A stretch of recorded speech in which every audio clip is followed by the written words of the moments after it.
ഈ പ്രോഗ്രാം നിങ്ങൾക്കായി അവതരിപ്പിക്കുന്നത് നിങ്ങളുടെ ഡിജിറ്റൽ ലോകം യാഥാർത്ഥ്യമാക്കൂ ഞങ്ങളിലൂടെ. ജില്ലയിലെ ഏറ്റവും വലിയ ഗൃഹോപകരണ വിതരണ ശൃംഖല ഹൈ റേഞ്ച് ഹോം അപ്ലയൻസസ്.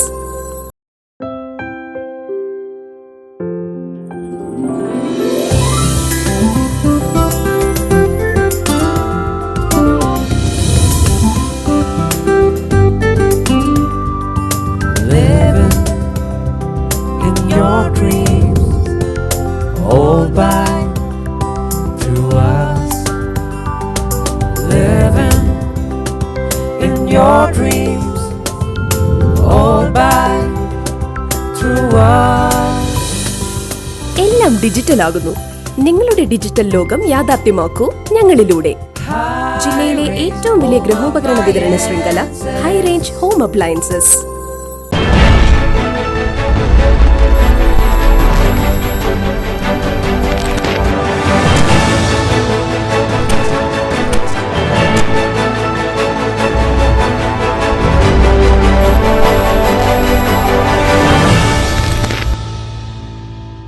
നമസ്കാരം. ഫേസ് ടു ഫേസിലേക്ക് സ്വാഗതം. ഫേസ് ടു ഫേസിൽ ഇന്നത്തെ അതിഥി യാക്കോബായ സഭ ഹൈ റേഞ്ച് മേഖല മെത്രാപ്പോലിത്ത അത്നഥസ് മാർ ഏലിയാസ്. നമസ്കാരം. നമ്മൾ രണ്ടാം വട്ടമാണ് ഈ അംഗമായിട്ടുള്ള കൂടിക്കാഴ്ച. രണ്ടു പ്രാവശ്യവും ആദ്യ പ്രാവശ്യവും ഈ ഭൂമിയുമായി ബന്ധപ്പെട്ട മലയോരത്തെ മനുഷ്യരുമായി ബന്ധപ്പെട്ട വിഷയങ്ങളാണ് നമ്മൾ ചർച്ചയ്ക്കെടുത്തത്. ഇന്നും അതിൻ്റെ ഒരു തുടർച്ചയെന്നോണം ആണ് ഞാൻ അങ്ങുമായി സംസാരിക്കാൻ താല്പര്യപ്പെടുന്നത്. ഇപ്പോൾ 1960 ഭൂനിയമവും 1964 ഭൂപതിവ് ചട്ടവും പരിഷ്കരിക്കുന്നതുമായി ബന്ധപ്പെട്ട നിരവധി കോലാഹലങ്ങൾ നടന്നു. ഇപ്പോൾ 60 നിയമം ഭേദഗതി ചെയ്തിരിക്കുന്നു. ഭേദഗതി ചെയ്തപ്പോഴും വലിയ പ്രതിഷേധങ്ങൾ ഇപ്പോൾ വരുന്നു. മനുഷ്യൻ്റെ മനസ്സിൽ നിന്നും ഈ ഭയാശങ്ക അങ്ങ് മാറുന്നില്ല. എന്താണ് സംഭവിക്കാൻ പോകുന്നത് സംബന്ധിച്ചൊക്കെ ഒരു ആശങ്ക നിലനിൽക്കുകയാണ്. യാക്കോബ സഭ പ്രത്യേകിച്ച് ഹൈ റേഞ്ചാണ് ഈ ഭദ്രാസനം നിലനിൽക്കുന്നത്. മലയോര കർഷകരുടെ നാടാണ്. അങ്ങ് ഈ നിയമ ഭേദഗതിയെ എപ്രകാരമാണ് കാണുന്നത്? സഭ എങ്ങനെയാണ് കാണുന്നത്? തങ്കച്ചൻ പറഞ്ഞതിനകത്ത് ഒരുപാട് കാര്യങ്ങളുണ്ട്. ഞാൻ പറയുമ്പോൾ എൻ്റെ രാഷ്ട്രീയമൊന്നും ചോദിക്കരുത്. ഞാൻ എല്ലാവരും സ്നേഹിക്കുന്നുണ്ട്. കേരളത്തിലെ ആദ്യത്തെ മന്ത്രിസഭ EMS നമ്പൂതിരിപ്പാട് ഭരണത്തിൽ വരുമ്പോൾ ജന്മി കുടിയാൻ വ്യവസ്ഥ ശക്തി പ്രാപിച്ചിരുന്ന കാലമായിരുന്നു. മണ്ണിൻ്റെ അവകാശി മണ്ണിൽ വേല ചെയ്യുന്നവനായിരിക്കെ മണ്ണിൻ്റെ അവകാശം മണ്ണുമായി ബന്ധമില്ലാത്തവർ കൈകാര്യം ചെയ്തിരുന്നൊരു കാലമുണ്ടായിരുന്നു. എന്നാൽ ഇടതുപക്ഷ സർക്കാർ അധികാരത്തിൽ വന്നു കഴിഞ്ഞപ്പോൾ EMS നമ്പൂതിരിപ്പാട് അന്ന് മുഖ്യമന്ത്രിയാണ്. വാസ്തവത്തിൽ ആഴത്തിലുള്ളതായ ഒരു പഠനം ആ വിഷയത്തിലുണ്ടായി. അതിനകത്ത് സ്വാർത്ഥത തൊട്ട് തീണ്ടാൻ ഉണ്ടായിരുന്നില്ല. അതിൽ കക്ഷി രാഷ്ട്രീയത്തിന് അതീതമായി രാഷ്ട്രീയത്തിലെ എല്ലാ വിഭാഗത്തിൽപ്പെട്ടവരും സത്യത്തിൽ അന്നത്തെ ഇടതുപക്ഷ ഗവൺമെൻറ് എടുത്ത നിലപാടുകളെ സപ്പോർട്ട് ചെയ്തു. അതായത് ഭൂപണയ ബില്ല് പാസ്സാക്കുന്നത് സംബന്ധിച്ച് സപ്പോർട്ട് ചെയ്തു. ഭൂമി അതിൽ വേല ചെയ്യുന്നവൻ്റേതാണെന്ന് ഭരിക്കുന്ന ഗവൺമെൻറ് കണ്ടെത്തിയിരുന്നു. അവന് ഭൂമിയുടെ അവകാശം കൊടുത്തുകൊണ്ടുള്ളതായ ഒരു നിയമ ഭേദഗതിയാണ് അന്നുണ്ടായത്. വാസ്തവത്തിൽ അന്നത്തെ ആ കാഴ്ചപ്പാട് പിന്നീട് വളർന്നു വന്നോ എന്ന് ചോദിച്ചാൽ വളർന്നു വന്നില്ല എന്ന് പറയാൻ പറ്റുകയില്ല.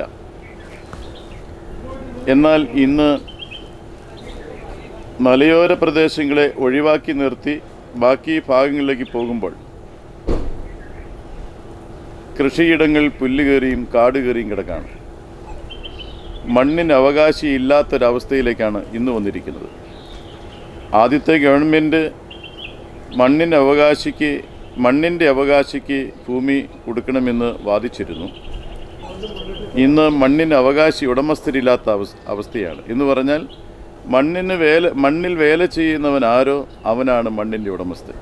ഇന്ന് വാസ്തവത്തിൽ ഭൂമി ഒരു വിൽപ്പന ചരക്കായി മാത്രം കാണുന്ന മറ്റൊരു സ്ഥിതിയിലേക്ക് മാറ്റപ്പെടുമ്പോൾ ഹൈറേഞ്ചിനെക്കുറിച്ച് ചോദിക്കുകയുണ്ടായി.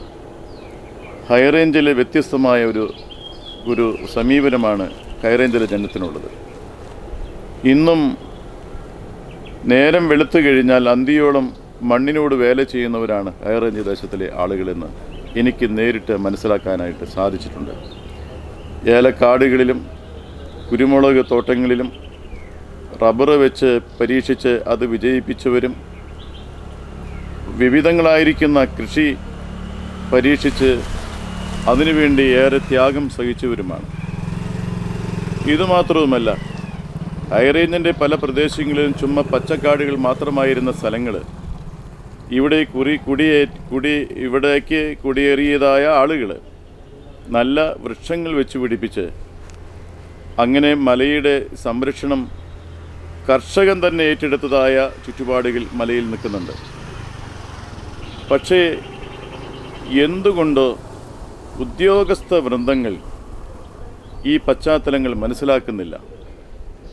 എന്തിനു പറയുന്നു, കളക്ടർ പോലും മല എങ്ങനെയാണ് കർഷകൻ ഉപയോഗിക്കുന്നതെന്ന് പഠിക്കാൻ തയ്യാറാകാതെ ആരെങ്കിലും കൊടുക്കുന്ന ഒരു റിപ്പോർട്ടിന്മേൽ ഉത്തരവിറക്കുന്ന കളക്ടർ കൂടിയാണ് ഇന്ന് ഇടുക്കിയിലുള്ളത്. ഞാൻ കളക്ടറെ കുറ്റം പറയുന്നതില്ല. ഞാൻ ചിലപ്പോഴും ഞാൻ ഒരുപാട് ഓടി നടക്കാറില്ലെങ്കിലും ഞാൻ ഓട്ടത്തിൽ കുറവൊന്നുമല്ല. പല ആളുകളും എന്നോട് പറഞ്ഞിട്ടുണ്ട്, ഈ നിൽക്കുന്ന മരം എൻ്റെ അപ്പനായിട്ട് നട്ടുപിടിപ്പിച്ചതാണ്. ഈ മരങ്ങളില്ലായിരുന്നുവെങ്കിൽ ഈ മല ഇടിഞ്ഞു പോകുമായിരുന്നു. അവനോട് സർക്കാരിന് എന്താണ് പറയാനുള്ളത്? വെറും പച്ചക്കാടുകളും വെറും കാടുകളും മാത്രമായി കിടന്ന സ്ഥലങ്ങൾ കൃഷിക്ക് ഉപയുക്തമാക്കി തീർക്കുന്നതോടൊപ്പം തന്നെ മലയുടെ സംരക്ഷണം ജനങ്ങൾ ഏറ്റെടുക്കുകയും ചെയ്യുന്നത്. അപ്പോൾ വാസ്തവത്തിൽ ഇവിടെ മനുഷ്യരെ കൊണ്ട് മലയെല്ലാം മനുഷ്യരെന്നറിയട്ടെ എന്ന അർത്ഥത്തിലല്ല ഞാൻ ഈ പറയുന്നത്. ഈ നമ്മുടെ കേരളം കിഴക്ക് സഖ്യപർവ്വത നിരകളാലും പടിഞ്ഞാറ് അറബിക്കടലാലും ചുറ്റുപാടും സമുദ്രങ്ങളാലും മലകളാലും നിറഞ്ഞു നിൽക്കുന്ന ഒരു സൗന്ദര്യമുള്ള ഒരു സംസ്ഥാനമാണ് കേരളമെന്ന് പറയുന്നത്. ഈ കേരളത്തിൻ്റെ സഖ്യപർവ്വത നിരകൾ കേരളത്തിൻ്റെ സംരക്ഷണമാണ് ഏറ്റെടുത്തിരിക്കുന്നത്. തുലാമഴ കിട്ടുന്നത് സഖ്യപർവ്വത നിരകളിൽ കൂടി തന്നെയാണ്. കാലവർഷം പെയ്യുന്നതും സഖ്യപർവ്വത നിരകൾ ഉള്ളതുകൊണ്ട് തന്നെയാണ്. മനുഷ്യനും മൃഗങ്ങളും മലയും ഒരുപോലെ ഒരേ അനുപാതത്തിൽ മുന്നോട്ട് പോയെങ്കിൽ മാത്രമാണ് മനുഷ്യന് ഇവിടെ നിലനിൽപ്പുള്ളൂ. മനുഷ്യനില്ലാതിരിക്കുന്നതായ ഒരു വനത്തിനും മനുഷ്യനില്ലാത്തതായ വനത്തിലെ ജന്തുജാലങ്ങൾക്കും എന്തർത്ഥമാണുള്ളത്? പ്രപഞ്ചം നട്ടപ്പോൾ തന്നെ എല്ലാം സൃഷ്ടിച്ചതിന് ശേഷം ദൈവം മനുഷ്യനെയും സൃഷ്ടിച്ചിട്ടുണ്ട്. മനുഷ്യനില്ലാത്ത ഭൂമി ശൂന്യമാണ് എന്ന് സൃഷ്ടാവ് കണ്ടെത്തിയിട്ടുണ്ട്. അത് പുരാണങ്ങളും ബൈബിളുകളും പരിശോധിക്കുമ്പോൾ അത് മനസ്സിലാക്കാനായിട്ട് പറ്റും. അപ്പോൾ ഈ സഖ്യപർവ്വത നിരകളിൽ കുടിയേറിയിട്ടുണ്ടെങ്കിൽ അവർ നാട്ടിൽ പരിപൂർണമായ ദരിദ്രരായതുകൊണ്ട് മാത്രമല്ല, അവരെ സംബന്ധിച്ചിടത്തോളം അവർ മണ്ണിനോട് വേല ചെയ്യുവാനും കൃഷിയോട് താല്പര്യമുള്ളതിനാലും അതിന് കഴിയുമെന്നുള്ളവരെ നാട്ടുരാജാക്കന്മാർ അവരെ വനത്തിലേക്ക് ഹൈറേഞ്ചിലേക്ക് കൂട്ടിക്കൊണ്ടുപോയി, താലം കൊടുത്ത് കൂട്ടിക്കൊണ്ടുപോയി അവരെ ഹൈറേഞ്ചിൽ പാർക്ക്. ആ സ്നേഹിച്ച ജനത്തിൻ്റെ നേട്ടങ്ങളിൽ പലതും ഒരുപാടുണ്ട്. ഈ നാണ്യവിളകൾ ഏറ്റവും കൂടുതൽ കേരളത്തിലേക്ക് ഇറങ്ങി വരുന്നത് എവിടെ നിന്നാണ്? ഞാനിങ്ങനെ കേട്ടിട്ടുണ്ട്, ബ്രിട്ടീഷുകാർ ഇന്ത്യ ഭരിച്ചുകൊണ്ടിരുന്നപ്പോൾ ഇവിടെ നിന്ന് കുരുമുളകിൻ്റെ വള്ളി ബ്രിട്ടനിലേക്ക് കൊണ്ടുപോകാനിടയായി. കെട്ടുകെട്ടി കൊണ്ടുപോയി കഴിഞ്ഞപ്പോൾ ഈ ഹൈറേഞ്ചിലെ പൂർവികന്മാർ, നിങ്ങളാരും കേട്ടിട്ടുണ്ടാവില്ല, പൂർവികന്മാർ കൊച്ചി രാജാവിൻ്റെ കൊട്ടാരത്തിൽ ചെന്നിട്ട് പറഞ്ഞു, കുരുമുളക് ആകെ നശിപ്പിക്കുകയാണ് ഇംഗ്ലീഷുകാർ, അതുകൊണ്ട് ഇനി എന്താ ചെയ്യണേ? രാജാവ് ചോദിച്ചു, എന്താ പറ്റിച്ചെങ്ങനെ ചോദിച്ചു. അല്ല, കുരുമുളക് കെട്ടായിട്ട് ഇവിടുന്ന് കൊണ്ടുപോവാണ്, വള്ളികളെല്ലാം അതുകൊണ്ട് നഷ്ടപ്പെട്ടു പോകും. അവരോട് എതിർക്കുവാനായിട്ട് രാജാവിന് പോലും പറ്റാത്ത സാഹചര്യത്തിൽ രാജാവ് ഒരു ബുദ്ധി പറഞ്ഞു. എന്താ ബുദ്ധി എന്നറിയാമോ? ഞാറ്റുവേല കുരുമുളകിൻ്റെ വള്ളി അവർ കൊണ്ടുപോയിക്കോട്ടെ, ഞാറ്റുവേല ബ്രിട്ടീഷുകാർ കൊണ്ടുപോവുകയാണെങ്കിൽ എന്നോടൊന്ന് പറഞ്ഞേക്കാൻ പറഞ്ഞു. എന്ന് പറഞ്ഞാൽ ഞാറ്റുവേല ഉള്ളിടത്ത് കുരുമുളക് വളരുള്ളൂ എന്നാണ്. ഇത് വാസ്തവത്തിൽ രാജാവും പ്രഭുവും കർഷകനും എല്ലാം മനസ്സിലാക്കിയിരുന്ന ഒരു കാലമാണ്. ഇന്ന് വാസ്തവത്തിൽ കർഷകൻ്റെ സങ്കടത്തിനും കർഷകൻ്റെ ആവലാതിയും എന്താണെന്ന് മനസ്സിലാക്കുവാൻ കഴിയാത്ത റവന്യൂ വകുപ്പും സാമൂഹിക ചുറ്റുപാടുകളും അവൻ്റെ സങ്കടത്തിൽ എന്താണ് നിൻ്റെ പ്രശ്നമെന്ന് പിടിക്കാൻ ഒരു പഠന സമിതി കേരളത്തിലില്ല. ഉണ്ടെങ്കിൽ തന്നെയും അവർ സ്വാർത്ഥതയ്ക്കും കൈക്കൂലിക്കും ഒക്കെ അടിമപ്പെട്ടാണ് ഈ കാര്യങ്ങൾ നടന്നു പോകുന്നത്. ഈ അനധികൃതമായ കെട്ടിട നിർമ്മാണങ്ങൾക്കൊന്നും ഞാൻ അനുകൂലമല്ല. പക്ഷേയെങ്കിൽ ഇവിടെ പണിയപ്പെട്ടതായ കാര്യങ്ങളൊക്കെയും പണിതെടുത്തോളം കാര്യങ്ങൾ സർക്കാർ ഉദ്യോഗസ്ഥരുടെ അറിവോടെയാണ് പണിതിരിക്കുന്നത്. പണിതൊന്നും ഇടിച്ചു കളയവനല്ല പണിതിരിക്കുന്നത്. പക്ഷേ മൃഗങ്ങൾക്കിടെ ആവാസ വ്യവസ്ഥയ്ക്ക് കേടുവരാതെ മലയിലേക്ക് പാർപ്പിടം വെച്ച് ഇവിടെ വളർന്നു വരുന്നതായ എല്ലാ മനുഷ്യർക്കും ആവശ്യമായിരിക്കുന്ന സംരക്ഷണ ചുറ്റുപാടുകൾ ബഹുമാനപ്പെട്ട ഗവൺമെൻറ് അവർക്ക് ചെയ്തു കൊടുക്കണമെന്നാണ് എൻ്റെ അഭിപ്രായം. ഞാൻ പറഞ്ഞത്, ഞാൻ ചോദിച്ചതിൻ്റെ ഉത്തരത്തിലേക്ക് അങ്ങ് മറ്റൊരു രീതിയിലാണ് വന്നത്. പക്ഷേ യഥാർത്ഥത്തിൽ ഇപ്പോഴത്തെ നിയമ ഭേദഗതി കൊണ്ട് ഹൈറേഞ്ചിന് ആശ്വാസം നൽകുന്നതാണോ? ഏതൊരു കാലത്തെ നിയമം ഏട്ടിലെ പശു പുല്ല് തിന്നില്ല എന്നാണ് ഞാൻ കേട്ടിട്ടുണ്ടോ? ഏട്ടിലെ പശു പുല്ല് തിന്നില്ല. നിയമം എഴുതപ്പെടുമ്പോൾ അത് ഇംപ്ലിമെൻ്റ് ചെയ്യുമ്പോഴാണ് അതിൻ്റെ ഗുണദോഷങ്ങളെക്കുറിച്ച് അറിയാൻ സാധിക്കുകയുള്ളൂ. നിയമം വരുന്നു എന്ന് പറഞ്ഞുകൊണ്ട് അതിൻ്റെ ഗുണദോഷങ്ങളെക്കുറിച്ച് വിലയിരുത്താൻ ഇപ്പോൾ പറ്റുകയില്ല. എന്നാൽ പല നിയമങ്ങളും ജനത്തിൻ്റെ സ്ഥിരമായിരിക്കുന്ന ആവാസ വ്യവസ്ഥിതിക്ക് പല വെല്ലുവിളികളും ഉണ്ടാകുന്നു എന്നുള്ളത് കൊണ്ട് നിയമങ്ങൾ വരുമ്പോൾ ജനം ഭയപ്പെടാറുണ്ട്. എന്താണ് അങ്ങ് ഭയപ്പെടുന്നത്? അങ്ങ് ഇതിനകത്ത് നിന്ന് എന്താണ് മനസ്സിലാക്കുന്നത്? മുഖ്യമന്ത്രി ഭയപ്പെടുന്നതെന്ന് വെച്ചിട്ടുണ്ടെങ്കിൽ ഞാൻ വളരെ സിമ്പിളായിട്ട് പറയാം, ഇവിടുത്തെ ആളുകളെ മുഴുവൻ ഇറക്കി വിട്ട് ഇത് പല ടൂറിസം കേന്ദ്രമായിട്ട് മാറ്റുമെന്ന് എൻ്റെ വിചാരം. ഈ നിയമ ഭേദഗതിയുമായി ബന്ധപ്പെട്ട് നിയമം ഭേദഗതി ചെയ്യുമ്പോൾ അത് മുഖ്യമന്ത്രി തന്നെ 2 തവണ പറഞ്ഞു. ഒന്ന് ഇടുക്കിയിലെത്തിയും പറഞ്ഞു, മറ്റൊന്ന് തിരുവനന്തപുരത്ത് വാർത്താ സമ്മേളനം നടത്തിയും പറഞ്ഞു. എങ്ങനെയായിരിക്കും? മുഖ്യമന്ത്രി ഒരിക്കലും കർഷകൻ്റെ പാത്രത്തിൽ മണ്ണ് വാരിയിടുമെന്ന് ഞാൻ വിചാരിക്കുന്നില്ല. മുഖ്യമന്ത്രി എപ്പോഴും കർഷകനോട് ചേർന്ന് നിൽക്കുമെന്നാണ് ഞാൻ വിചാരിക്കുന്നത്. പ്രതിപക്ഷ നേതാവ് കർഷകൻ്റെ കൂടെയാണെന്ന് എന്നോട് നേരിട്ട് പറഞ്ഞിട്ടുണ്ട്, വി ഡി സതീശൻ. അതൊക്കെ ഞങ്ങൾക്ക് സന്തോഷമുണ്ട്. എനിക്ക് ഹൈറേഞ്ചിൽ ഒരു സെൻറ്റ് ഭൂമിയോ സൂചി കുത്താൻ സ്ഥലമോ എനിക്കില്ല. പക്ഷേ എൻ്റെ ജനമാണ് ഇവിടെയുള്ളത്.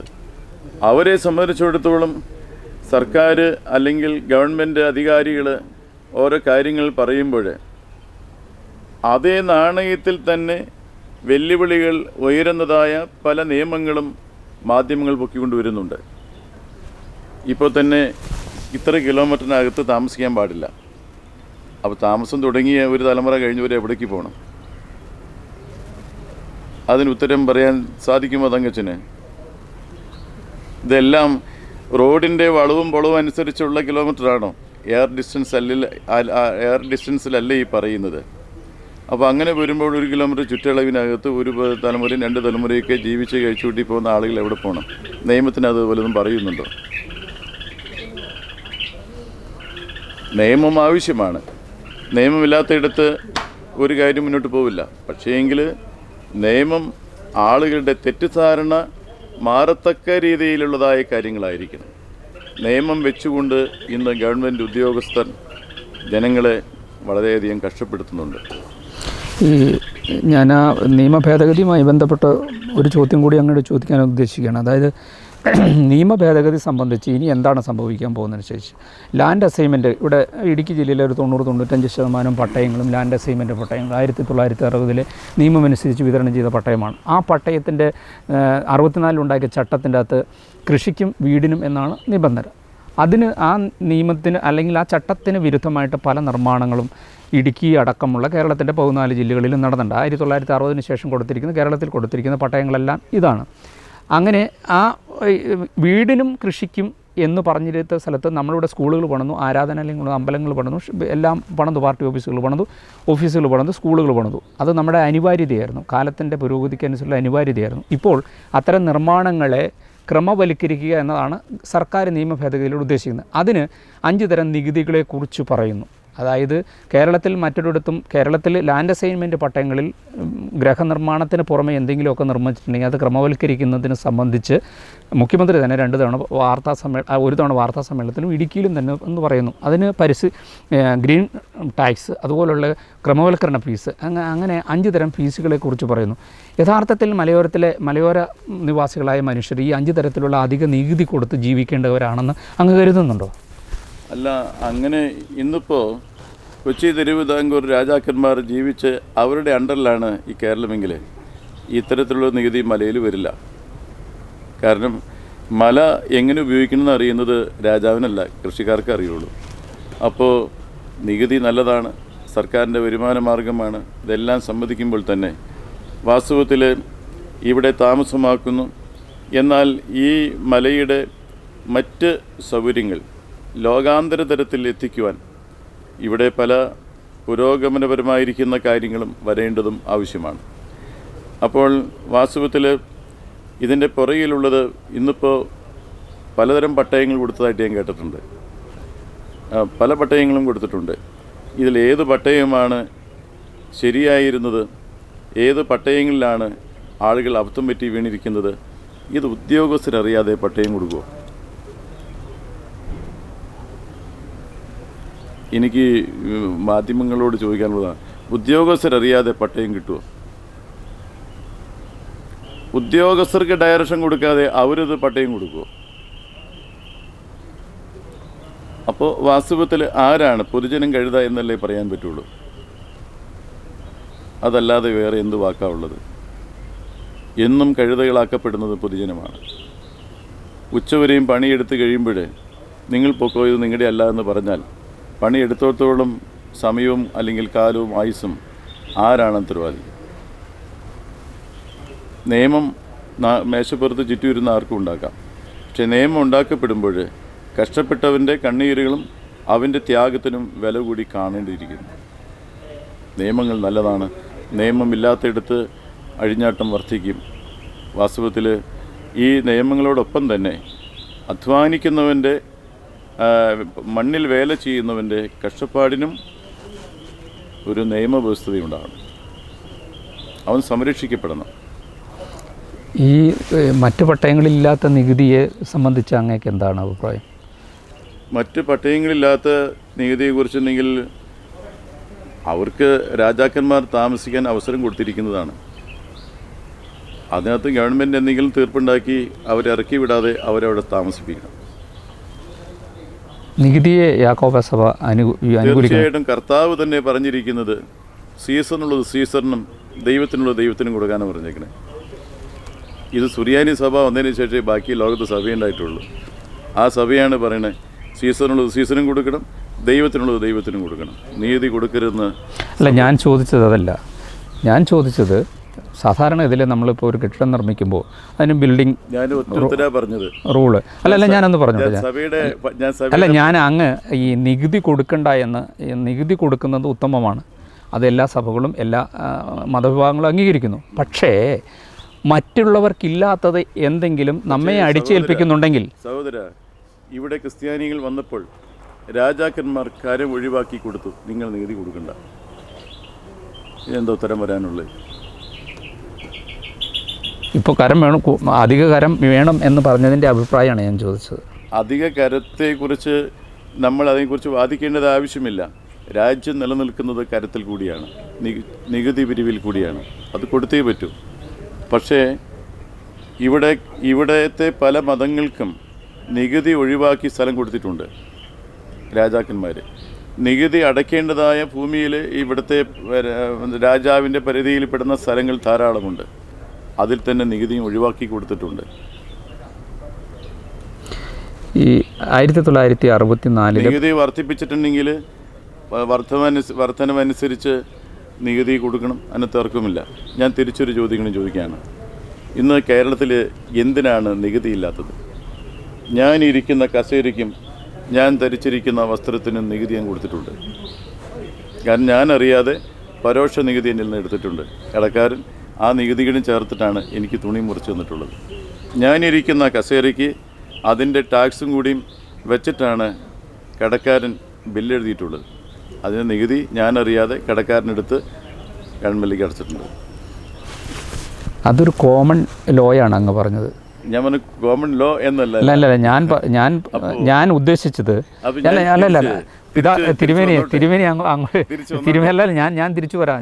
ഞാനും തിരിച്ചു വരാം. അല്ല, എനിക്കൊരു വ്യക്തത വരാത്തതുകൊണ്ടാണ്. ഞാനെങ്കിൽ സംസാരിച്ച് കഴിഞ്ഞപ്പോൾ എനിക്കൊരു വ്യക്തത വരാത്തതുകൊണ്ടാണ്. ഇപ്പോൾ ഞാനും നികുതി അടയ്ക്കുന്നതാണ്, തിരുമേനിയും നികുതി അടയ്ക്കുന്നതാണ്. നമ്മൾ തമ്മിലുള്ള ഏറ്റക്കുറച്ചിലുണ്ടാവുക, അത് കോമൺ ആണ്. അതേസമയം എനിക്ക് 1 ഏക്കർ സ്ഥലത്തിൻ്റെ ആണ് 2 ഏക്കർ സ്ഥലത്തിൻ്റെ അല്ലെങ്കിൽ 10 ഏക്കർ സ്ഥലത്തിന് തിരുമേനി നികുതി കൊടുക്കുന്നുണ്ടായി, ഞാൻ 10 സെൻറ്റിന് നികുതി കൊടുക്കുന്ന ഒരാളായിരിക്കാം.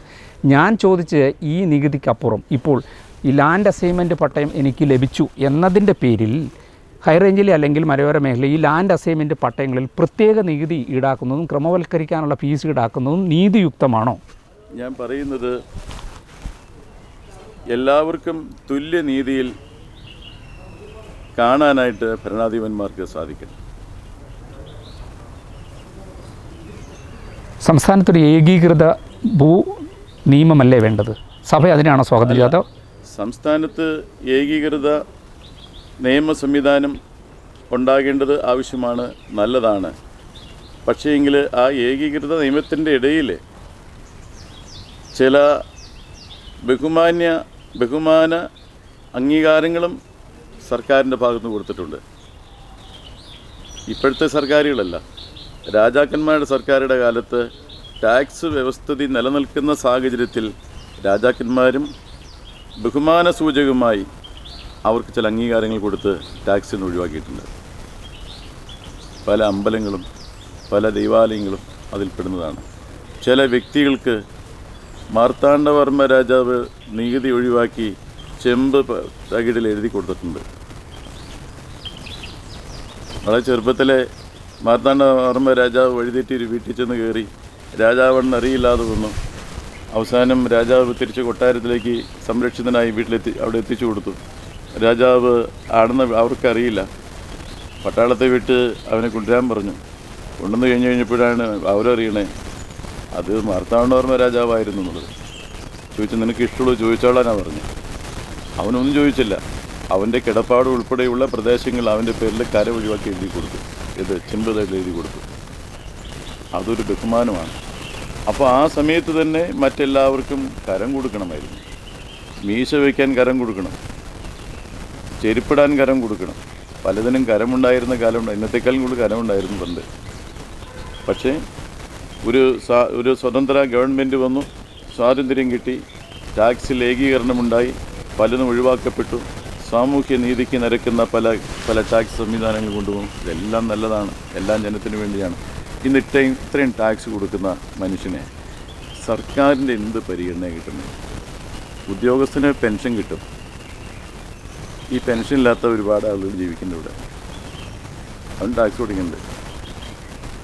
ഇന്ത്യക്ക് വെളിയിൽ അങ്ങനെ ടാക്സ് കൊടുക്കുന്ന ആളുകൾക്ക് ഏതെങ്കിലും ഒരു പരിഗണന ഉണ്ടാകുമായിരുന്നു. ഇപ്പോഴും ഉണ്ട്. ഒന്നുകിൽ വിദ്യാഭ്യാസം, അല്ലെങ്കിൽ വെള്ളം, ഇല്ലെങ്കിൽ ഇലക്ട്രിസിറ്റി, ഇല്ലെങ്കിൽ അവർക്ക് ഹെൽത്തിൻ്റെ ഇൻഷുറൻസ്, ഇങ്ങനെ എന്തെങ്കിലും കാര്യങ്ങളുണ്ടാവും. നമുക്കിവിടെ എന്താ ഉള്ളത്? എല്ലാം ടാക്സ് കൊടുക്കുന്നുണ്ട്. ഞാൻ നേരത്തെ പറഞ്ഞതാണ്. അപ്പോൾ ഞാനിതിലേക്കാണെങ്കിൽ ഞാൻ പൈസ മേടിക്കുന്നുണ്ട്, ഞാൻ അറിയുന്നില്ല എന്ന് മാത്രമേ ഉള്ളൂ. പ്രത്യക്ഷ നികുതിയും പരോക്ഷ നികുതിയും. ഇടുക്കിയെ സംബന്ധിച്ച് മറ്റൊരു കാര്യം കൂടി, അങ്ങയുടെ ഹൈറേഞ്ച് ഭദ്രാസനത്തിൻ്റെ കീഴിലായതുകൊണ്ടാണ് ഞാൻ അങ്ങനെ ഒരു ചോദ്യം ചോദിക്കുന്നത്. 13 ഗ്രാമപഞ്ചായത്തുകളെ ദുരന്ത നിവാരണ നിയമത്തിന് കീഴിലാക്കിക്കൊണ്ട് കളക്ടർ ഉത്തരവിടുകയുണ്ടായി. എന്ന് വെച്ച് കഴിഞ്ഞാൽ നമ്മുടെ കോവിഡിൻ്റെ സമയത്തൊക്കെ ഈ ദുരന്ത നിവാരണ നിയമം അനുസരിച്ചായിരുന്നു നമ്മുടെ പൗരന്മാരുടെ വീടിന് പുറത്തിറങ്ങരുത്, അല്ലെങ്കിൽ അത് വളരെ ഗുരുതരമായ ഒരു സാഹചര്യമാണ്. യുദ്ധം നടക്കുന്ന ഒരു സാഹചര്യത്തിലോ അല്ലെങ്കിൽ വലിയ പ്രളയം, വലിയ നാച്ചുറൽ കലാമിറ്റിയൊക്കെ നടക്കുന്ന സമയത്തു ഉണ്ടാകേണ്ട ഒരു നിയമ നടപടിയാണ് ഈ 2005 ദുരന്ത നിവാരണ നിയമം. എന്ന് വെച്ച് കഴിഞ്ഞാൽ പൗരൻ്റെ മുഴുവനും അതായത് ഭരണഘടനയ്ക്ക്, ഇന്ത്യൻ ഭരണഘടനയ്ക്ക് മുകളിൽ പ്രയോഗിക്കാൻ പറ്റുന്നൊരു നിയമമാണിത്. ആ നിയമം ഒരു 13 ഗ്രാമപഞ്ചായത്തുകളിൽ അല്ലെങ്കിൽ ആ പഞ്ചായത്തുകളിലെ ആളുകളിലെ മുഴുവൻ അടിച്ചേൽപ്പിക്കുന്നൊരു ഉത്തരവ് ഇറങ്ങിയിരിക്കുന്നു. അങ്ങ് ഈ 13 ഗ്രാമപഞ്ചായത്തിലെ ജനത്തിനൊപ്പമാണോ അതോ സർക്കാരിനൊപ്പം? അതായത് ഞാൻ നേരത്തെ പറഞ്ഞത് വീണ്ടും ആവർത്തിക്കുകയാണ്. എന്ത് വന്നാലും ഞാൻ ജനത്തിൻ്റെ കൂടെ നിൽക്കുള്ളൂ. ജനമില്ലെങ്കിൽ ഒരു വ്യവസ്ഥിതിക്കും യാതൊരു വിലയില്ല. ജനത്തിന് വേണ്ടിയാണ് എല്ലാ വ്യവസ്ഥിതികളും ഉണ്ടാക്കപ്പെടുന്നത്. എന്നാൽ ജനത്തെ പീഡിപ്പിക്കുന്ന വ്യവസ്ഥിതി വന്നാൽ ഞാൻ തൂക്കം നോക്കി നിൽക്കില്ല, ഞാൻ സാധാരണക്കാരൻ്റെ കൂടെ നിൽക്കും. മലയോരത്തെ ജനങ്ങൾ യഥാർത്ഥത്തിൽ പീഡിപ്പിക്കപ്പെടുക ആണെന്നുള്ള തോന്നൽ അങ്ങ് പല ഇടവകയിലെ കർഷകരുമായിട്ട് സംവദിക്കുമ്പോൾ അങ്ങ് മനസ്സിലാക്കുന്നത് എന്താണ്? അങ്ങനെ ഒരു കർഷകരുടെ ഒരു പീഡനം, കർഷകർക്ക് സ്വാതന്ത്ര്യമില്ലായ്മ, കർഷകർ അധ്വാനിക്കുന്നതിന് ഫലമില്ലാത്ത ഒരവസ്ഥ ഹൈറേഞ്ചിൽ സംജാതമായിട്ടുണ്ടോ? അങ്ങനെ ഒരു പേടിപ്പെടുത്തുന്ന അവസ്ഥ? പല നിയമങ്ങളും പല വാർത്തകളും ആശങ്കാജനകമാണെന്ന് എനിക്ക് പറയാൻ പറ്റുള്ളൂ. കർഷകനെ സംബന്ധിച്ചിടത്തോളം ആശങ്കാജനകമാണ്. അവൻ്റെ മുമ്പിൽ വെല്ലുവിളികൾ വരുമ്പോഴാണ് അറിയുന്നത് അത് എനിക്കെതിരായിരുന്നു എന്ന്. അതുകൊണ്ട് എപ്പോഴും എനിക്ക് ജനത്തോടു കൂടിയേ നിൽക്കാൻ സാധിക്കുകയുള്ളൂ. ഞാൻ ജനത്തിൻ്റെ പക്ഷത്തായിരിക്കും. ജനത്തിന് വേണ്ടി മാത്രമേ ഞാൻ നിൽക്കുകയുള്ളൂ. ഇപ്പോൾ ഈ നിയമ ഭേദഗതിയുമായി ബന്ധപ്പെട്ട് 2023 ഭൂനിയമ ഭേദഗതിയുമായി ബന്ധപ്പെട്ട് വ്യാപാരികൾ സമരരംഗത്താണ്. വിവിധ ഇനം കർഷക സംഘടനകൾ, കേരളത്തിലെ മുഴുവൻ കർഷക സംഘടനകൾ, അതുപോലെ തന്നെ KCBC, അതിനടക്കമുള്ള വിവിധ മത സാമൂഹ്യ സംഘടനകളെല്ലാം ഈ നിയമം അല്ല ഭേദഗതി, ചട്ടം മതി എന്നുള്ള ചട്ടം ഭേദഗതി മതി, ഇതര നിർമ്മാണങ്ങളെന്ന് മാത്രം കൂട്ടിച്ചേർത്താൽ പ്രശ്നം പരിഹരിക്കപ്പെടാമായിരുന്നു. ഒരു കർഷകനും ഒരു പ്രശ്നമില്ലാതെ തീരുമായിരുന്നു. പക്ഷേ അതൊരു നിയമ ഭേദഗതിയിലേക്ക് കൊണ്ടുവന്നതിൻ്റെ അകത്ത് ദുരൂഹതയുണ്ടെന്നൊക്കെയാണ് പറയുന്നത്. യാക്കോബ സഭയ്ക്ക് അങ്ങനെ ഏതെങ്കിലും ഒരു കാഴ്ചപ്പാടുണ്ടോ? എന്തിനാണ് നിയമ ഭേദഗതി? അതായത് ഇങ്ങനെ എടുത്തു കളയാവുന്നത് ഇങ്ങനെ ചുറ്റിപ്പിടിച്ച് കളയേണ്ട കാര്യമുണ്ടോ എന്നാണ് ചോദിക്കുന്നത്. സംബന്ധിച്ചിടത്തോളം കാച്ചവെള്ളം കണ്ട പൂച്ച പച്ചവെള്ളം കണ്ടാൽ പേടിക്കും എന്നുള്ള നിലയിലാണ് ഞങ്ങൾ കൃഷിക്കാരുടെ കൂടെ നിൽക്കുന്നത്. കൃഷിക്കാരുടെ സ്ഥിതി അതുതന്നെയാണ്. അതുകൊണ്ട് എത്ര മോഹന വാഗ്ദാനം തരുമെന്ന് പറഞ്ഞുകൊണ്ട് നിയമങ്ങളെക്കുറിച്ച് പറഞ്ഞു വരുമ്പോഴും കർഷകൻ ആശങ്കയോടെയാണ് അതിനെ നോക്കിക്കാണുന്നത്. ആശ്വാസം നൽകേണ്ടത് സഭയ്ക്കൊരു ഉത്തരവാദിത്തമുണ്ടല്ലോ.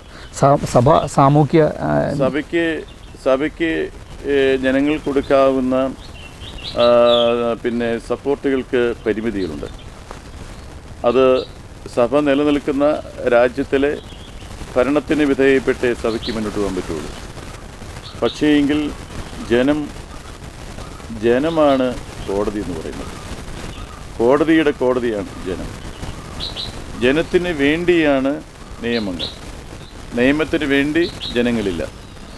അപ്പോൾ ജനത്തിന് വേണ്ടി നിയമത്തിന് വേണ്ടിയല്ല ജനങ്ങൾക്ക് വേണ്ടിയാണ് നിയമങ്ങൾ. ജനത്തിന് വേണ്ടി നിയമമെന്ന് പറയുമ്പോൾ ജനത്തിൻ്റെ പൗരൻ്റെ നിലനിൽപ്പിനും സംരക്ഷണത്തിനും വേണ്ടി ആയിരിക്കണം നിയമങ്ങൾ വരേണ്ടത്. ഈ കഴിഞ്ഞ ദിവസങ്ങളിലെല്ലാം ഇപ്പോൾ ആലപ്പുഴയിൽ പ്രസാദ് എന്ന് പറഞ്ഞൊരു കർഷകൻ ആത്മഹത്യ ചെയ്തു. അതിനു മുമ്പ് രാജപ്പൻ എന്ന് പറഞ്ഞൊരു കർഷകൻ ആത്മഹത്യ ചെയ്തു. പത്തനംതിട്ട ഓമല്ലൂരിൽ ഇന്നലെ കഴിഞ്ഞ ദിവസം ഒരു കർഷകൻ അതിന് ലൈഫ് ഭവന പദ്ധതിയിൽ ഭവന നിർമ്മാണത്തിനുള്ള വായ്പ തുക കിട്ടിയില്ല. 2 ലക്ഷം രൂപ കിട്ടാനാണ് അദ്ദേഹവും ആത്മഹത്യ ചെയ്തു. ഇവരെല്ലാം എഴുതി വെച്ച് പോകുന്ന ഞാൻ ജീവിതത്തിൽ പരാജയപ്പെട്ടു എന്നാണ് പറയുന്നത്. പലരും ഈ കർഷകരുടെ മുന്നിൽ ഒരു വലിയ പ്രതിസന്ധി ഉണ്ടെന്നാണ് ഇതിൽ നിന്നെല്ലാം മനസ്സിലാക്കുന്നത്. കേരളത്തിലെ പല മേഖലയിലും ഇപ്പോൾ പാലക്കാടും കർഷകർ ആത്മഹത്യ ചെയ്യുന്നുണ്ട്. അതുപോലെ തന്നെ ഈ നെൽകർഷകരുടെയും റബ്ബർ കർഷകരുടെയും പ്രതിസന്ധി വലിയ രൂക്ഷമാണ്. വേണ്ടത്ര രീതിയിൽ ഇപ്പോൾ സഭ എന്ന് പറയുന്നത് ജനങ്ങളാണല്ലോ. ജനങ്ങൾക്കുണ്ടാകുന്ന പ്രശ്നം സഭയ്ക്കും ഏൽക്കുന്ന മുറിവുകളും ഒക്കെയാണല്ലോ. ഈ മുറിവുകൾ ഉണക്കുവാൻ അല്ലെങ്കിൽ അതിന് പെട്ടെന്നൊരു കർഷകന് കയറി കേന്ദ്രങ്ങളിലോ അല്ലെങ്കിൽ അധികാര കേന്ദ്രങ്ങളിൽ ഇടപെടാൻ കഴിയില്ല. പക്ഷേ സഭയ്ക്ക് അത് സാധ്യമാകും. അപ്പോൾ ഇത്തരം കാര്യങ്ങളിൽ സഭയുടെ നിലപാട് എന്താണ്? സഭയ്ക്ക് രാഷ്ട്രഭരണമില്ല, രാജ്യഭരണം സഭയ്ക്കില്ല. സഭയുടെ ഭരണമെന്ന് പറയുന്നത് സ്വർഗത്തിലെ ദൈവത്തിൻ്റെ ഭരണമാണ്. സ്വർഗത്തിലെ ദൈവത്തിൻ്റെ നിയമം ക്രിസ്തു വന്ന് ഇവിടെ കാട്ടിത്തന്നിട്ടുണ്ട്. അതൊരു വലിയ ഫിലോസഫിയാണ്. ഒരു കരണം തടിക്കുന്നവനെ മറ്റൊരു കരണവും കാട്ടിക്കൊടുക്കുക. പീഡിതൻ പിന്നെയും പീഡനത്തിന് വേണ്ടി തന്നെ ഏൽപ്പിച്ചു കൊടുക്കുക. നീ പോകാൻ പറയുമ്പോൾ ശരി പൊക്കോളാം. കുറച്ചിന് പണിയുമ്പോൾ അവിടെ നീ പോകണമെന്ന് പറയുമ്പോൾ നീ അവിടെ നിന്ന് പോവുക. ഇസ്രായേൽ ജനം അങ്ങനെയല്ലേ പലായനം ചെയ്യപ്പെട്ടു പോയിട്ടുള്ളത്. അത് സ്വർഗത്തിലെ ദൈവത്തിൻ്റെ നിയമമാണ്. ഇവിടുത്തെ നിയമം മറ്റൊന്നാണ്. ഇവിടുത്തെ നിയമത്തിൻ്റെ കാവൽക്കാരാണ് ഉദ്യോഗസ്ഥർ, മന്ത്രിമാരല്ല. ഇവിടുത്തെ നിയമത്തിൻ്റെ കാവൽക്കാർ ഉദ്യോഗസ്ഥരാണ്. ആ ഉദ്യോഗസ്ഥൻ്റെ വ്യാഖ്യാനമനുസരിച്ചായിരിക്കും നേരത്തെ ആലപ്പുഴയിലെ ആ വ്യവസായിയുമായി ബന്ധപ്പെട്ട് നിങ്ങൾ പറഞ്ഞ വിഷയം വരുന്നത്. കർഷകൻ അദ്ദേഹം കർഷകൻ എന്തെങ്കിലും അറിഞ്ഞുകൂടാ വരുന്നത്. അദ്ദേഹം 26 കോടി രൂപ ചെലവാക്കി. വാസ്തവത്തിൽ നിയമത്തിൻ്റെ സംരക്ഷണം ഉദ്യോഗസ്ഥരായിരിക്കുമ്പോൾ നിയമം ആർക്ക് വേണ്ടി? കർഷകന് വേണ്ടി, അല്ലെങ്കിൽ വ്യവസായിക്ക് വേണ്ടി, അല്ലെങ്കിൽ ഭൂമി ഏതെങ്കിലും രീതിയിൽ അത് ഉപയുക്തമാക്കുന്നതിന് വേണ്ടി. നിയമത്തിന് വേണ്ടിയല്ല ഈ ആളുകളൊന്നും, അവർക്ക് വേണ്ടിയാണ് നിയമം. അവരുടെ സുരക്ഷിതത്വവും സംരക്ഷണവുമായിരിക്കണം. അതിന് മന്ത്രിയല്ല. മന്ത്രി അതങ്ങനെ സംരക്ഷിക്കപ്പെടുന്നുണ്ടോ എന്ന് നോക്കാൻ വേണ്ടിയാണ്. ഉദ്യോഗസ്ഥൻ ആ കാര്യങ്ങളുടെ വസ്തുതകൾ കൃത്യമായി തിരിച്ചറിഞ്ഞ് തെറ്റും ശരിയും തിരിച്ചറിഞ്ഞ് വിവേചിക്കാതിരുന്നതിൻ്റെ പേരിലാണ് അദ്ദേഹത്തിന് പഞ്ചായത്ത് ഓഫീസിൽ പോയി ധർണ നടത്തേണ്ടി വന്നത്. ഈ കൃഷിക്കാരുടെ പ്രശ്നം ഇപ്പോൾ ഞാൻ തിരുമേനോട് ചോദിച്ച തിരുമേനി വേറെ ഏതോ ഒരു രീതിയിൽ സഞ്ചരിച്ചാണ് വരുന്നത്. വെട്ടിത്തുറന്നങ്ങ് പറയുന്നില്ല.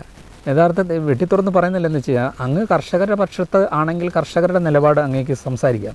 അങ്ങേക്ക് മറ്റാരെയും പേടിക്കണ്ടല്ലോ. കാരണം അങ്ങേക്ക് സ്വർഗത്തെ ദൈവത്തെ മാത്രം പേടിച്ചാൽ മതി. അങ്ങ് പറഞ്ഞ നിയമം അതാണല്ലോ.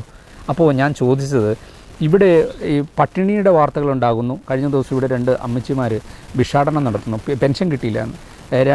മറ്റൊരാൾ ലൈഫ് ഭവനത്തിന് നിർത്തലിന് കൊടുക്കുന്നതാണ്. 2 ലക്ഷം രൂപ കിട്ടാത്തതുകൊണ്ട് അദ്ദേഹവും ആത്മഹത്യ ചെയ്യുന്നു. ഇത്തരം ഞാൻ ചോദിക്കട്ടെ, ഇവിടെ ഒരു സാമ്പത്തിക ക്രൈസിസ് ഉണ്ടോ? അങ്ങനെ അങ്ങേക്ക് ഫീൽ ചെയ്തിട്ടുണ്ടോ? ഇവിടുത്തെ പാവപ്പെട്ട മനുഷ്യർ ദുരിതത്തിലാണെന്ന് അങ്ങ് കരുതുന്നുണ്ടോ ഈ സാഹചര്യത്തിൽ? അത് സുഭിക്ഷമായി കഴിയുന്നു എന്നാണ്? നിങ്ങളൊരു കാര്യം മാധ്യമങ്ങളെല്ലാം ശ്രദ്ധിക്കേണ്ടത്, ഏതൊരു കാലത്തും സാമ്പത്തിക ക്രൈസിസ് ഉണ്ടായിട്ടുണ്ട്. സാമ്പത്തിക ക്രൈസിസ് ലോക ചുറ്റുപാടുകളെയൊക്കെ തന്നെ ആശ്രയിച്ചിരിക്കുന്നു. അപ്പോൾ ഒരു അമ്മച്ചി ഒരു ചട്ടിക്കലമെടുത്ത് ഭിക്ഷാടനം ശരിയായിരിക്കും. പക്ഷേയെങ്കിൽ അവർക്ക് കിട്ടേണ്ടതായ പെൻഷനോ മറ്റോ കാര്യങ്ങളോ കിട്ടിയില്ല എന്ന് പറഞ്ഞാണ് ആ കാര്യങ്ങൾ നടത്തിയത്. ഞാനതിനെ ദോഷമായിട്ടോ പോസിറ്റീവായിട്ടോ നെഗറ്റീവായിട്ടോ കാണാൻ ആഗ്രഹിക്കുന്നില്ല. വാസ്തവത്തിൽ ഒന്ന് കാത്തിരിക്കാമായിരുന്നു എന്നൊരു അഭിപ്രായം എനിക്ക് അതിനകത്തുണ്ട്. മറ്റൊരു കാര്യം കൂടി ഉള്ളത്, ഇന്ന് രാജ്യം, ലോകം തന്നെ സാമ്പത്തികമായ ഒരു ക്രൈസിസിലാണ് ലോകം തന്നെ മുന്നോട്ട് പോകുന്നത്. ആ സാഹചര്യത്തിൽ കേരളത്തെ വിശേഷിപ്പിച്ചെടുത്ത് പറയേണ്ടതില്ല. കേരളത്തിലും സാമ്പത്തികമായ ക്രൈസിസ് ഉണ്ടാകാം. അത് മാറി മറിഞ്ഞു വരുന്നതായ ഒരു ചുറ്റുപാടുകളാണ്. ഈ സാഹചര്യത്തിൽ നമ്മളെ സംബന്ധിച്ചിടത്തോളം നമുക്ക് കാണുന്നതിനൊക്കെ സമരം ചെയ്തും ഒക്കെ നേടിയെടുക്കാം എന്നുള്ളതായ ഒരു പൊതു ഫിലോസഫി മാറ്റിവെച്ചിട്ട് കാര്യങ്ങളെക്കുറിച്ച് വസ്തുനിഷ്ഠമായി മനസ്സിലാക്കുകയും അവരെ ബോധ്യപ്പെടുത്തുകയും ചെയ്യണം. ഇവിടെ പറ്റുന്ന വിഷയം, ഈ കാര്യങ്ങളൊക്കെ റവന്യൂ തലത്തിലെ ഉദ്യോഗസ്ഥരാണ് ആളുകളെ ബോധ്യപ്പെടുത്തേണ്ടിയിരിക്കുന്നത്. എപ്പോഴും ഉദ്യോഗസ്ഥരുടെ കെടുകാര്യ വ്യവസ്ഥിതിയാണ് രാജ്യത്ത് അരക്ഷിതാവസ്ഥ ഉണ്ടാക്കുന്നത്. ഏതൊരു ഗവൺമെൻറ് ഭരിക്കുമ്പോഴും ഉദ്യോഗസ്ഥനെ ആശ്രയിച്ചിരിക്കും. അതിൻ്റെ എല്ലാം ഗുണദോഷങ്ങൾ ജനങ്ങളിൽ സമ്മിശ്രമായിട്ടാണ് വരുന്നത്. ഇല്ല, നല്ലൊരു ഭരണാധികാരി ഉണ്ടെങ്കിൽ ഉദ്യോഗസ്ഥരെ നിലനിർത്താലോ. അങ്ങ് നല്ല ഇടയനാണെങ്കിൽ അങ്ങയുടെ കീഴിലുള്ള അജപാലനവും ആ രീതിയിലായിരിക്കുമല്ലോ. അങ്ങ് ക്രിയാത്മകമായി ഇടപെടാത്തത് ആളാണെങ്കിൽ ഈ പറയുന്ന ഈ ആടുകൾ ചിതറിപ്പോകുമല്ലോ. ബൈബിൾ അത് തന്നെയാണല്ലോ പഠിക്കുന്നത്. നമ്മൾ ആടിനെ നന്നായി നോക്കിക്കഴിഞ്ഞാൽ ആടെല്ലാം അങ്ങ് വിളിക്കുമ്പോൾ ആടിനെ ഫിലോസഫി പഠിപ്പിക്കുന്നത് അവനെ പിന്നെയും ഗുണദോഷിക്കുക. അതായത് സകലതും മുടിച്ച് തിരിച്ചു വന്നവനെയും തിരിച്ചെടുക്കുക. ഈ തരം ഫിലോസഫിയാണ് ദൈവരാജ്യത്തിൻ്റെ. അത് ഇന്ത്യൻ തത്വശാസ്ത്രപരമായി അതിനെ കാണാനായിട്ട് ആർക്കും സാധിക്കില്ല. കേരളം പഠിച്ചു മുടിച്ചുകൊണ്ടിരിക്കുന്ന ആളുകൾക്ക് അങ്ങ് കൊടുക്കുന്ന ഉപദേശമാണ് ഞങ്ങൾ ഈ മുടിയന്മാരെ വീണ്ടും ഉപദേശിക്കുകയാണെന്നാണ് അങ്ങ് പറയുന്നത്. എന്ന് പറയുന്നില്ല. അവരോട് ജനങ്ങൾക്ക് ക്ഷേമം, അവരുടെ സുരക്ഷിതത്വം, അവരുടെ സാമ്പത്തികമായ സ്ഥിതി മെച്ചപ്പെട്ടു വരുവാൻ ആവശ്യമായിരിക്കുന്ന പഠനങ്ങളും സഹായങ്ങളും അതെത്തിക്കുക. ഉദ്യോഗസ്ഥർക്ക് നല്ല ഡയറക്ഷൻ കൊടുക്കുക. ഇത് കൊടുക്കാണ്ട് എത്തൂല. നല്ല ഭരണാധികാരികളുണ്ടെങ്കിൽ ഉദ്യോഗസ്ഥന്മാർ നിലയ്ക്ക് നിൽക്കും എന്നുള്ളത് ഒരു കാഴ്ചപ്പാട് അങ്ങേക്കുണ്ടോ? ഇപ്പം ഇല്ല. ഉദ്യോഗസ്ഥരെ കുറിച്ചുള്ള എല്ലാ കാഴ്ചപ്പാടും തെറ്റി. കാരണം എല്ലാം കൈക്കൂലിക്കും അഴിമതിക്കും ഒക്കെ വിധേയപ്പെട്ട് തന്നെയാണ് ഉദ്യോഗ കുടുംബങ്ങൾ പോണത് തന്നെ. സത്യസന്ധമായി ജീവിക്കാൻ ആഗ്രഹിക്കുന്നവനെ ജീവിക്കാൻ ഒതുക്കില്ല. ഞാൻ എൻ്റെ സ്ഥലത്ത് ഒരു ആധാരം പോക്കുവരിച്ച് ചെയ്യാൻ കൊടുത്തിട്ട് ഒരു 5-6 കൊല്ലം ഉണ്ടായ സംഭവമാണ്. ഒരു കൊല്ലം കഴിഞ്ഞും കിട്ടാതെ വന്നപ്പോൾ MLA വിളിച്ചൊന്ന് ചാടിച്ചു കഴിഞ്ഞപ്പോഴാണ് അപ്പോഴേ MLA അറിയണേ ഇത് പോക്കുവരുത് കിട്ടിയിട്ടില്ല. 1 മണിക്കൂറിനുള്ളിൽ ചെയ്തുകൊണ്ട് തന്നു. ആരുടെ കുഴപ്പമാണ്? MLAയുടെ കുഴപ്പമാണോ? ആ ഉദ്യോഗസ്ഥന് എന്നെ അറിയാൻ പാടില്ലായിട്ടാണോ? സർക്കാരിൻ്റെ ഏത് കാര്യം വന്നാലും ഞാൻ അവിടുന്ന് എന്നാലാവുന്നതൊക്കെ ഞാൻ ഏത് സർക്കാർ ഭരിച്ചാലും ചെയ്യുന്നുണ്ട്. അപ്പോൾ എന്താ കുഴപ്പം? അവിടുത്തെ വില്ലേജ് ഓഫീസറെ ഞാൻ നേരിട്ട് പോയി കണ്ടില്ലെന്നാണ് എൻ്റെ അർത്ഥം. അവർക്ക് മാറിപ്പോയി. ഞാൻ പറഞ്ഞത് എൻ്റെ മനസ്സിലിരിക്കുന്ന റവന്യൂ തലത്തിലുള്ളതായ ആളുകളുടെ കെടുകാര്യസ്ഥതയും കാര്യക്ഷമമല്ലാത്ത വീക്ഷണവും ഇന്ന് എനിക്ക് ബുദ്ധിമുട്ട് വന്നെങ്കിൽ അവിടുത്തെ ആളുകൾക്ക് എത്രയും പേർക്ക് ബുദ്ധിമുട്ടുണ്ടാവാറുണ്ട്. അങ്ങ് ഹൈറേഞ്ച് മേഖല മെത്രാപ്പോലിത്തയാണ്. അങ്ങ് ഈ കർഷകരുമായിട്ടൊക്കെ അവരുടെ വിഷമങ്ങൾ കേൾക്കുന്നതാണ് ആളായിരിക്കുമല്ലോ. ഇപ്പോൾ ഈ ഹൈറേഞ്ചിലെ ആളുകളുടെ പ്രധാന പ്രശ്നം അങ്ങ് മനസ്സിലാക്കുന്നത് എന്താണ്? ഇവിടുത്തെ ആളുകൾ ഇവിടുത്തെ ഏറ്റവും വലിയൊരു പ്രശ്നമെന്ന് പറയുന്നത്, ഒരു പ്രശ്നം ഇവിടെ ആളുകൾ കുടിയൊഴിപ്പിക്കപ്പെടുമോ ഇല്ലയോ എന്നുള്ളത് തന്നെയാണ്. രണ്ടാമത്തേത് ഇവിടെ സ്കൂളുകളൊക്കെ ഉണ്ട്. ഇവിടെ ഒരു നല്ല ഹോസ്പിറ്റൽ ഈ ഹൈറേഞ്ച് മേഖലയിൽ നിന്നില്ലെന്നുള്ളത് ഒരു വസ്തുതയാണ്. കാര്യം ഇവിടെ ഹോസ്പിറ്റലൊക്കെ ഉണ്ട്, പക്ഷേ മെഡിക്കൽ കോളേജിനോട് തത്തുല്യമായ ഒരു സംവിധാനം ഇവിടെയില്ല. എന്തെങ്കിലും ഒരു പ്രയാസമുണ്ടായാൽ ആളുകൾ കോട്ടയത്തോ അല്ലെങ്കിൽ എറണാകുളത്തിനോ ഒക്കെ പോകാൻ വളരെയേറെ വ്യാകുലപ്പെടുന്നതായ കർഷകരാണ് ഇവിടെയുള്ളത്. അവരുടെ വിദ്യാഭ്യാസം കുറവൊന്നും ഇവിടെ പറയാൻ പറ്റില്ല. ഇവിടുത്തെ മിക്കവാറും പിള്ളേരൊക്കെ നല്ല വിദ്യാഭ്യാസമുള്ളവർ തന്നെയാണ്, നല്ല കാഴ്ചപ്പാടുള്ളവരാണ്.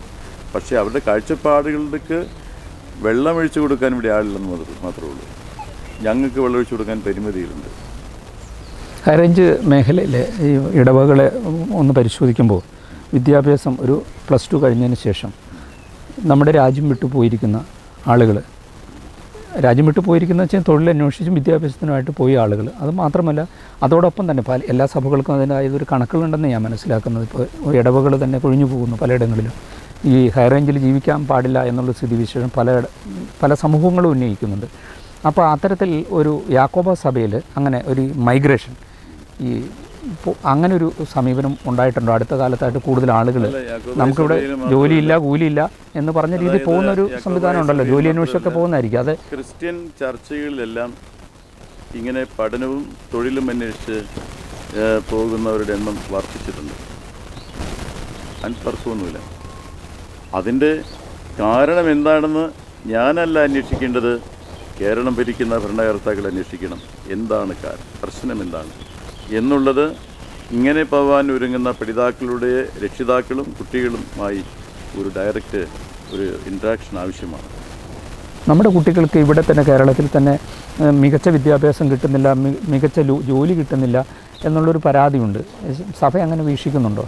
ആർക്കും സർക്കാർ ജീവനക്കാരെന്ന് പറയുന്നത് വളരെ ചുരുക്കമാണ്. അപ്പോൾ അങ്ങനെ സർക്കാർ മികച്ച ജോലി കേരളത്തിൽ സാധ്യത കുറഞ്ഞുകൊണ്ടിരിക്കുകയാണെന്നുള്ള വിവരം നിങ്ങൾ മാധ്യമങ്ങൾക്ക് എല്ലാവർക്കും അറിയാവുന്ന കാര്യം, എന്നെ കൊണ്ട് പറയിപ്പിക്കേണ്ട ആവശ്യമുണ്ടോ? അല്ല, ഈ അങ്ങൊരു സഭയുടെ അധിപനാണല്ലോ. അങ്ങനെ വരുമ്പോഴത്തേക്ക് അത് ഞാൻ പറയുന്നതിനേക്കാളും കുറെ കൂടി ആധികാരികം തിരുമേനി പറയുന്നതാണ്.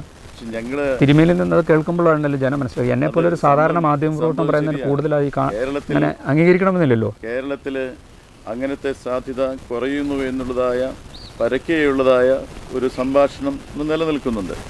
പക്ഷേ അതെന്തുകൊണ്ട് എന്നുള്ളത് അതിനൊരു കണക്ക് അല്ല, അതിൻ്റെ കാര്യങ്ങൾ നേരിട്ട് മനസ്സിലാക്കാൻ സർക്കാർ വൃന്ദങ്ങൾ മുന്നോട്ട് വരണം എന്നാണ് എൻ്റെ അഭിപ്രായം. അവസാനമായിട്ട് നമ്മൾ ഈ സംസാരിച്ചുകൊണ്ട് കേൾക്കുന്ന പ്രേക്ഷകരുണ്ട്, ഇവിടുത്തെ കർഷകരുണ്ട്, ഈ അങ്ങ് പറയുന്ന പോലെ ആകുലപ്പെടുന്ന ആളുകളുണ്ട്. അത് തന്നെയല്ല, അങ്ങയുടെ വാക്ക് ശ്രവിച്ച് ചിലപ്പോൾ നടപടി സ്വീകരിക്കാൻ ഒതുങ്ങുന്ന സർക്കാർ വൃന്ദങ്ങളും ഉദ്യോഗസ്ഥരും ഉണ്ടാകാം. അങ്ങേക്ക് ഈ കാര്യത്തിൽ ജനങ്ങളോടും സർക്കാരിനോടും അവസാനമായി പറയാൻ എന്താണുള്ളത്? എനിക്ക് ജനങ്ങളോട് പറയുവാനുള്ളത്, നിങ്ങൾ ഈ പ്രദേശത്ത് ജനിച്ചു വളർന്നവരാണ് ഇപ്പോൾ. അതുകൊണ്ട് നിങ്ങളുടെ ആശങ്കകൾ പലതുണ്ടെങ്കിലും പറയാനുള്ളതായ കേന്ദ്രം ഗവൺമെൻറ് തന്നെയാണ്. ഗവൺമെൻറ്റിന് ജനപ്രതിനിധികൾ വഴി ഗവൺമെൻറ്റിനെ ബോധ്യപ്പെടുത്തുക എന്നുള്ളതും. നിങ്ങളുടെ മക്കൾക്ക് പഠനം എന്നുള്ളത് വലിയ വിഷയമാണ്. അത് വാസ്തവത്തിൽ അത് ഇന്ന സ്ഥലത്ത് പോയി പഠിക്കാവൂ എന്ന് പറയാൻ ഞങ്ങൾ ആർക്കും സാധ്യമല്ല. അതുകൊണ്ട് നല്ല പഠനത്തെ നിങ്ങൾ കണ്ടെത്തുക എന്നുള്ളത് തന്നെയാണ് എനിക്ക് അവരോട് പറയാനുള്ളത്. നല്ല പഠനത്തെ അവർ കണ്ടെത്തുക. ഗവൺമെൻറ് ഉദ്യോഗസ്ഥർ വിചാരിച്ചാൽ കുറേ ആശങ്കകൾ ജനങ്ങൾക്ക് ഒഴിവാക്കി കൊടുക്കാൻ സാധിക്കും. അതിന് ഗവൺമെൻറ് ഉദ്യോഗസ്ഥർ എല്ലാവരും അങ്ങനെയാണെന്നല്ല പറയുന്നത്. ചുരുക്കം ചില ഉദ്യോഗസ്ഥരാണ് ചെറിയ കാര്യങ്ങൾക്ക് വേണ്ടി ജനങ്ങളെ ചുറ്റിക്കുന്നത്. അതുകൊണ്ട് ജനങ്ങളുടെ സംരക്ഷണം, അവരുടെ ക്ഷേമം മുൻനിർത്തിക്കൊണ്ട് അവർക്ക് നല്ല മാർഗനിർദ്ദേശങ്ങൾ പറഞ്ഞുകൊടുത്ത്, പ്രത്യേകിച്ച് ഹൈ റേഞ്ച് പോലെയുള്ള വളരെ കഷ്ടപ്പെടുന്ന ആളുകൾക്ക് നല്ല ഒരു ഉപദേശവും സഹായങ്ങളും അവർക്ക് റവന്യൂ ഉദ്യോഗസ്ഥർക്ക്, ഗവൺമെൻറ് ഉദ്യോഗസ്ഥർക്ക് കൊടുക്കാൻ സാധിക്കും. അവർക്ക് കൊടുക്കണം. ഈ 2023 പുതിയ ബില്ല്, നിയമ ഭേദഗതി യാക്കോബ സഭ അംഗീകരിക്കുന്നുണ്ടോ? ഞാൻ പറഞ്ഞില്ലേ, ഗവൺമെൻറ് എടുക്കുന്ന ഏത് നിയമവും സഭ അംഗീകരിക്കും. അത് ജനവിരുദ്ധമാണെങ്കിലും അംഗീകരിക്കും എന്ന് പറഞ്ഞില്ല. ഇപ്പോൾ നിങ്ങൾ ഇവിടുന്ന് എല്ലാവരും ഇറങ്ങിപ്പോകണം എന്നൊരു ബില്ല് കൊണ്ടുവന്നാൽ ബില്ല് ഞങ്ങൾ പരിശോധിക്കുമ്പോൾ അത് നമ്മളുടെ കാര്യങ്ങൾക്കൊക്കെയും വെല്ലുവിളിയാണെങ്കിൽ സർക്കാരിനെ ഒരിക്കലും അത് ഇക്കാര്യത്തിൽ അങ്ങനെ ഒരു നടപടി അങ്ങനെ ജനത്തിൻ്റെ അല്ലെങ്കിൽ ഈ ഹൈ റേഞ്ച് നിവാസികളുടെ ഇവിടുത്തെ താമസത്തിനോ ഇവിടുത്തെ സുരക്ഷിതത്വത്തിനോ കഴിയാത്ത നിലയിലുള്ള ഒരു നിയമം സർക്കാർ കൊണ്ടുവരുമെന്ന് ഞാൻ വിശ്വസിക്കുന്നില്ല. അനുചിതമാണ് ഇപ്പോൾ ഉണ്ടായിരിക്കുന്ന പതിവ് നിയമം അനുചിതമാണ്, പ്രശ്നങ്ങളില്ല. അത് പ്രശ്നം പ്രശ്നമുണ്ടോ ഇല്ലേ എന്നുള്ളത് ഇംപ്ലിമെൻറ്റ് ചെയ്യുമ്പോഴല്ലേ അറിയാൻ പറ്റുള്ളൂ. അപ്പോൾ അങ്ങനെ വരുമ്പോൾ ഇവിടെ ജനപ്രതിനിധികളുണ്ട്. ഞങ്ങളെക്കാൾ കൂടുതൽ ജനപ്രതിനിധികൾ അങ്ങനെയുള്ള കാര്യങ്ങളിലേക്ക് ശ്രദ്ധ വയ്ക്കും. അതിൽ സത്യസന്ധമായിരിക്കുന്ന കാര്യങ്ങളോട് ബന്ധപ്പെട്ട് ഞങ്ങൾ അവർക്ക് സപ്പോർട്ട് കൊടുക്കും. ജനങ്ങളുടെ കൂടെ ഞങ്ങൾ. പാർലമെൻറ്റ് തെരഞ്ഞെടുപ്പ് ആസന്നമായിരിക്കുകയാണ്. യാക്കോബ സഭയുടെ രാഷ്ട്രീയ നിലപാടെന്താണ്? യാക്കോബായ സഭയെ സംബന്ധിച്ചിടത്തോളം പിന്നെ സഭയ്ക്ക് സപ്പോർട്ട് ചെയ്യുന്നവരെ സഭ തിരിച്ച് സപ്പോർട്ട് ചെയ്യും. ആ കഥകളൊക്കെ പോയി, അതൊക്കെ പണ്ടായിരുന്നു. യാക്കോബായ സഭയിലെ ജനങ്ങൾ പ്രബുദ്ധരാണ്. നീതിയുക്തമായി എങ്ങനെ വോട്ട് ചെയ്യണമെന്ന് സഭയിലെ എല്ലാവർക്കും അവരത് വിനിയോഗിച്ചു. നല്ല ബോധ്യമുണ്ട്. നമ്മുടെ ഇപ്പോഴത്തെ ജനപ്രതിനിധി യോഗ്യനാണ്, സഭ പ്രതീക്ഷിച്ച പോലുള്ള ഒരു ഞാൻ സഭയെന്ന് പറഞ്ഞാൽ ഞാൻ ജനിച്ച സഭയിൽ BJP ഉണ്ട്, കോൺഗ്രസ് ഉണ്ട്, കമ്മ്യൂണിസ്റ്റ് പാർട്ടിയുണ്ട്, പല രാഷ്ട്രീയ കാര്യങ്ങളോട് താല്പര്യമുള്ളവർ. ഞാൻ ഒരാൾ ഇപ്പോഴത്തെ MP നല്ലതാണെന്ന് പറഞ്ഞാൽ നല്ലതല്ലെന്ന് കാണുന്ന വേറെ ആളുണ്ട്. അപ്പോൾ അപ്പുറത്ത് വേറെ ഒരുപാട് പേര് നല്ലതാണെന്ന് പറയാറുണ്ട്. ശരാശരി മാർക്കുണ്ടല്ലോ എല്ലാത്തിനും. നമുക്ക് ഒരു കാരണവശാലും ഒരു MLAക്കോ ഒരു MP ക്കോ ശരാശരി മാർക്ക് ഞാനോ എന്നെപ്പോലുള്ള ഒരു സ്ഥാനികളോ മാർക്ക് ഇടാതിരിക്കുന്നതാണ്. ഇന്നിങ്ങനെ ഒരു സാഹചര്യം ഒരുക്കിയതിൽ സന്തോഷമുണ്ട്. ഞാൻ ശുശ്രൂഷിക്കുന്ന എൻ്റെ മേഖലയിലെ ജനത്തിൻ്റെ ആശങ്കയെക്കുറിച്ച് എന്നോട് ചോദിച്ചറിയാൻ ഒരു വലിയ മനസ്സ് തോന്നിയാലും സന്തോഷമുണ്ട്. എപ്പോഴും ഞാൻ കർഷകരുടെ ഓരോ പ്രയാസങ്ങളിലും അവരോട് കൂടെ ആയിരിക്കും. അപ്പോൾ അത് നിങ്ങളോട് പ്രത്യേകം അറിയിക്കുകയാണ്.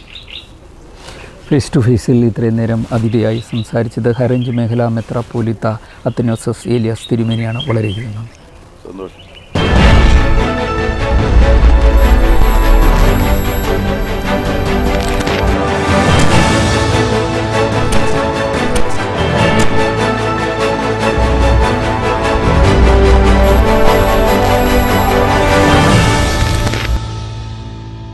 ഈ പ്രോഗ്രാം നിങ്ങൾക്കായി അവതരിപ്പിച്ചത് നിങ്ങളുടെ ഡിജിറ്റൽ ലോകം യാഥാർത്ഥ്യമാക്കൂ ഞങ്ങളിലൂടെ. ജില്ലയിലെ ഏറ്റവും വലിയ ഗൃഹോപകരണ വിതരണ ശൃംഖല high range home Appliances. Home അപ്ലയൻസുകൾക്കും ഡിജിറ്റൽ ഗാഡ്ജറ്റ്സുകൾക്കും പുറമെ 52,000-ലധികം എസൻഷ്യൽ പ്രോഡക്റ്റുകൾ ഉൾപ്പെടുത്തി ഏറ്റവും വലിയ ഷോപ്പിംഗ് എക്സ്പീരിയൻസിനെ ഹൈ റേഞ്ച് ഹൈപ്പർമാർട്ട് ഷോറൂമിലൂടെ ഏറ്റവും വലിയ കളക്ഷനുകളും മറ്റാർക്കും നൽകാനാവാത്ത ഓഫറുകളും ഉൾപ്പെടുത്തി farm fresh vegetables, fruits, meats, grocery, crockery, gift items, kitchen അപ്ലയൻസുകൾ, ബ്യൂട്ടി പ്രോഡക്റ്റുകൾ, ഇന്ത്യയിലുടനീളമുള്ള എല്ലാ ബ്രാൻഡുകളുടെയും ഹോം അപ്ലയൻസുകൾ, മൊബൈൽ ഫോണുകൾ, ലാപ്ടോപ്പ് എന്നിങ്ങനെ എല്ലാം ഒരിടത്ത് ഒന്നിക്കുന്നു. മാർക്കറ്റ് വിലയേക്കാൾ കുറഞ്ഞ വിലയിൽ. ഇനി പലയിടത്തല്ല, എല്ലാം ഒരിടത്ത്. High range hyper mart, Kattappana, Cheruthoni, Anakkara, Elappara.